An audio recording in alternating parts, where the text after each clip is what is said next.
पहले तो यूएस का मेस क्या है? हाँ, मैं वही, now I will explain to you how. US की 3 या 4 बड़ी प्रॉब्लम्स है। सबसे बड़ी प्रॉब्लम कोई ऑर्डर नहीं है पर डेट। यूएस में $38.5 ट्रिलियन का डेट है।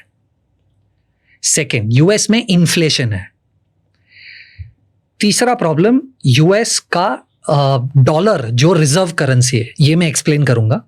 और फोर्थ प्रॉब्लम है चाइना। ये 4 यूएस की सबसे बड़ी प्रॉब्लम्स है। ओके, ठीक है, अभी एक एक करके इनके बारे में बात करते हैं। अब सबसे पहले, यू विल बी सरप्राइज्ड, सिर्फ ट्रम्प की बात नहीं कर रहा हूं, यू विल बी सरप्राइज अगर आप हिस्ट्री में पीछे चले जाए, 1 आध 2 या 3 कंट्रीज जो यूएस की एलाई है, सऊदी अरेबिया, कनाडा वगैरह, उनको अगर आप छोड़ दे तो वर्ल्ड में ऐसी कोई कंट्री नहीं है जो ऑयल प्रोड्यूसिंग है जिस पे यूएस ने या तो सैंक्शंस नहीं लगाए या वॉर नहीं किया। Libya, Yemen, Nigeria, Iran, Iraq, Russia, Venezuela. क्यों? Let's try and understand.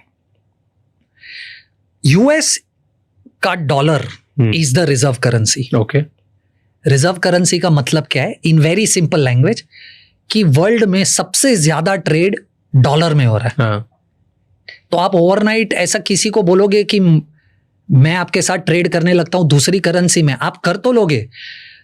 तो मान लो आपने चाइना के साथ ट्रेड कर लिया, आपके पास युआन आ गया, अब ये युआन का क्या करोगे आप? क्योंकि ट्रेड तो ग्लोबली डॉलर में हो रहा है। ट्रू।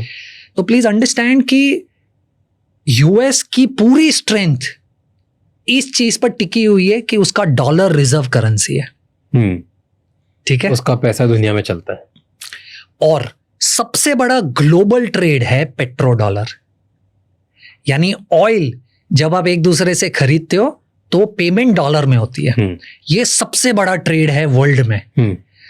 अब आप समझिए कि अगर पेट्रोल या क्रूड दूसरी करेंसी में ट्रेड होने लगे और ये इक्वेशन टूटने लगे तो डॉलर की स्ट्रेंथ कम हो जाएगी। ट्रू।